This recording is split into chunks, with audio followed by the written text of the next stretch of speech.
Hello friends, ये video लेखपाल भर्ती 2024 का जो नोटिफिकेशन आने वाला है उससे संबंधित है।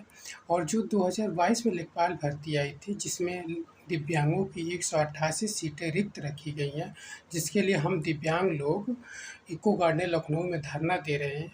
और दिव्यांग न्यायालय, राजस्व परिषद, यूपी त्रिफलसी आयोग, इन सब आयोग का चक्कर काट रहे हैं अपने न्याय के लिए, अपने उन 188 सीटों को भरने के लिए। इसीलिए हम 5-6 लोग दिव्यांग न्यायालय गए थे, जो अपर मुख्य सचिव हैं शशि शेखर झा सर, उनसे मिलने के लिए। हम लोग जब वहाँ दिव्यांग न्यायालय पहुँचे तो वो किसी मीटिंग में थे, अपना मीटिंग कर रहे थे। तो उनके पास खबर ये चला गया कि कुछ दिव्यांग लोग मिलने आए हैं लेखपाल भर्ती से संबंधित 2022। तो उन्होंने 10-15 मिनट वेट कराने के बाद तुरंत हम लोग को अंदर बुलाए। अंदर जाने के बाद उन्होंने हमसे पूछा कि क्या दिक्कत है, क्या मैटर है। हमने अपना बताया कि सर हमें 2022 में लेखपाल भर्ती आई थी, उसमें ओएच कैटेगरी को, लोकोमोटर डिसेबिलिटी को अलाउ किया गया था फॉर्म भरने के लिए। हम लोगों ने फॉर्म भरा, डीबी कराया, फाइनल रिजल्ट हमारा रोक दिया गया है और हमारी 188 सीटें अभी भी खाली है। फिर उनको ये पहले से पता था सारी चीज़ें कि हमारा क्या मैटर चल रहा है। वो कहे कि आप एक पक्ष हैं, आप अपना एक मुद्दा रख रहे हैं, मगर हमारे पास सरकार की तरफ से भी एक पक्ष रखा गया है। तो उन्होंने जो नोटिफिकेशन आया था उसका पैरा 5.4 की बात किया। वहाँ कर्मचारी थे उनका ऑफिस में, उनसे कह करके वो फाइल मंगाई और पैरा जो नोटिफिकेशन लेखपाल भर्ती 2022 में जो नोटिफिकेशन आया था उसका पैरा नंबर 5.4 की बात की। उस 4.5 पैरा में क्या लिखा हुआ है वो आपको मैं एक बार सुनाता हूँ।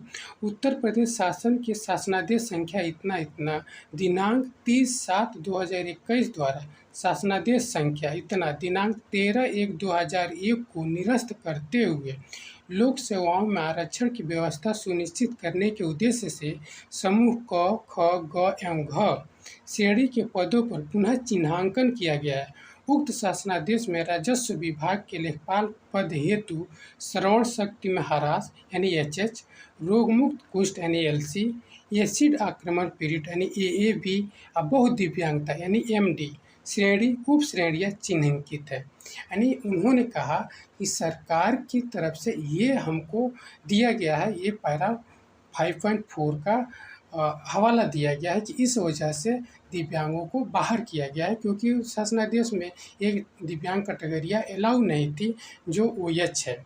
ओएच की जो ओए है, ओएल है, बीएल है, बीए है, ओएल है, इन सारी कैटेगरियों को उन्होंने कहा कि प्रेजेंट टाइम में जो शासनादेश का चेंजिंग का प्रोसेस चल रहा है वो लगभग कंप्लीट हो गया सरकार की तरफ से। हमारे पास आया हुआ है परमिशन के लिए, हमने उस शासनादेश को होल्ड किया हुआ है, रिजेक्ट किया हुआ है सरकार के पास, क्योंकि हम चाह रहे हैं कि उस शासनादेश में और ज़्यादा नरमी बरती जाए और ज़्यादा संवेदनशीलता दिखाई जाए और दिव्यांगों को ऐड किया जाए। क्योंकि वो कह रहे थे कि हम हर एक दिव्यांग को बहुत अच्छे से जानते हैं, बहुत अच्छे से उनकी परेशानियाँ समझते हैं, क्योंकि हम जो शकुंतला विश्वविद्यालय है दिव्यांगों का, उसमें वो 14 साल तक प्रोफेसर रह चुके हैं। तो वाकई में वो बहुत एक अच्छे इंसान हैं। उन्होंने दिव्यांगों के बारे में एक और बात बताई कि जो ओएल हैं उनमें एक व्यक्ति ऐसा है जिसका पूरा एक पैर कटा हुआ है और एक व्यक्ति ऐसा है जिसका एक पैर तो बहुत सही है, एक पैर में हल्का सा दिव्यांगता है। अब दोनों लोग वो ओएल में ही आते हैं। अब ये बहुत बड़ा दिक्कत हो जाता है कि उन दोनों लोगों में कैसे डिफरेंस किया जाए, जिनका जो एक पैर साफे नहीं है, किसी मतलब प्लास्टिक के चाहे और भी जो बैसाखी है उसके सहारे चल रहे हैं, एक है कि उनको किसी चीज़ की सहारा नहीं है, वो बस हल्का सा दिव्यांगता है। तो दोनों लोग एक ही कैटेगरी ओएल में ही आ रहे हैं।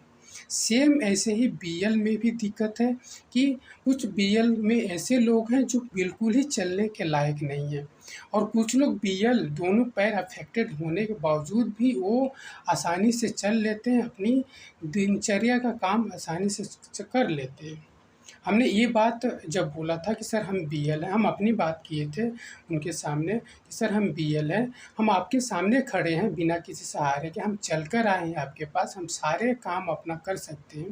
फिर ये शासन कैसे डिसाइड कर दे रही है कि हम राजस्व विभाग में, शिक्षा विभाग में, न्याय विभाग में, कार्मिक विभाग में, जो 68 विभाग हैं, उन सभी विभागों में बीएल को, बीए को बैन कर दिया गया है।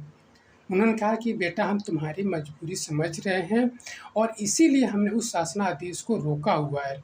हम ये चाह रहे हैं कि हर दिव्यांग को उनके संवेदनशीलता के साथ उनको एड किया जाए और उनको उत्तर प्रदेश की जो भी भर्तियाँ आती हैं उनमें शामिल किया जाए, क्योंकि केंद्र सरकार में जो भी भर्तियाँ आती हैं उनमें हर कैटेगरी वाइज बहुत बारीकी से मेंशन होता है कि किस दिव्यांग का कौन सा काम करना पड़ेगा, किस काम के योग्य है। इसलिए केंद्र सरकार की भर्तियों में बहुत ज़्यादा दिक्कत नहीं आता है। वो कह रहे थे कि अभी उत्तर प्रदेश में इन सब चीज़ों की कमी है, हम लोग उन्हीं सब चीज़ों पर काम कर रहे हैं और अब उत्तर प्रदेश की भर्तियों में दिव्यांगों के साथ जो अन्याय हो रहा है, उन्हीं सब चीज़ों के लिए हम आपके लिए ही लड़ रहे हैं। साथ में उन्होंने एक बीएल और पर्सन की बात बताई जो पीसीएस में सेलेक्ट, मतलब उनका फाइनल सिलेक्शन रुका हुआ था इस वजह से कि उनकी कैटेगरी जो थी वो पीसीएस के लिए चिन्हित नहीं थी। हालांकि वो बता रहे थे कि उस बंदे का नंबर सामान्य से भी ज़्यादा नंबर था, बस इसलिए उसको नौकरी नहीं दिया जा रहा था क्योंकि उसका दोनों पैर अफेक्टेड था, एक हाथ अफेक्टेड था। पैर इतना अफेक्टेड नहीं था कि वो चल नहीं सकता, वो आसानी से बंदा चल सकते थे, अपना कार्य कर सकते थे।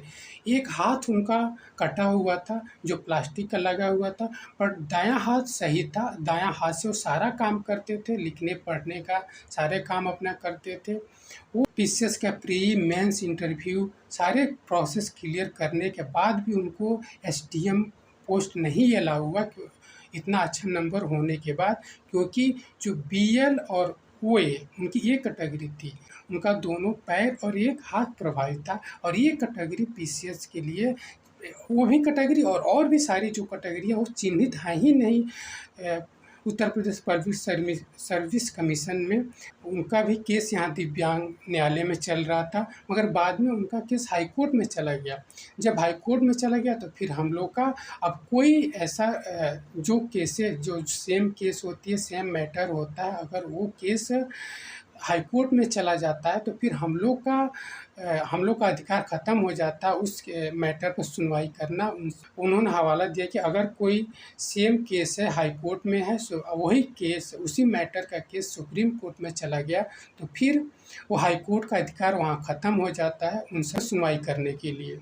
हम एक साथ 5-6 लोग गए हुए थे, उनमें से कटारिया भाई थे और उन्होंने मतलब बार-बार अभिषेक भाई की चाहे और सब चीज़ें बार-बार वहाँ उठा रहे थे, उन्होंने आत्महत्या कर ली। सर हम लोग भी फ्रस्ट्रेट हो गए हैं, हम लोग भी डिप्रेशन में हैं कि आज 3 साल 4 साल से स्ट्रगल कर रहे हैं और हमको बाहर किया गया है फाइनल स्टेज से कि तो वो बार-बार कह रहे थे हम लोग भी सुसाइड कर लेंगे, हम लोग भी ये मतलब आत्महत्या की चीज़ें बता रहे थे। तो सर वो बहुत मतलब इमोशनल पर्सन थे, बहुत अच्छे से जानते थे यार दिव्यांगों की प्रॉब्लम को। कहे कि बेटा देखो तुम दिव्यांग हो, तुम स्ट्रगल कर रहे हो, तुम कोई ऐसा बंदा बताओ जो अपने लाइफ में स्ट्रगल नहीं कर रहा है।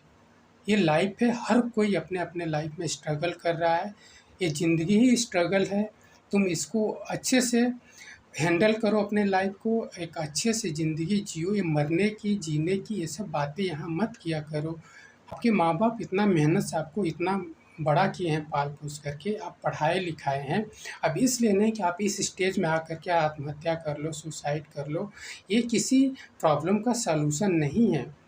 यार हमने अब तक जितने भी अधिकारियों से मिला यार, आज 9-10 महीना हो गया हम लोग को घूम-घूम के।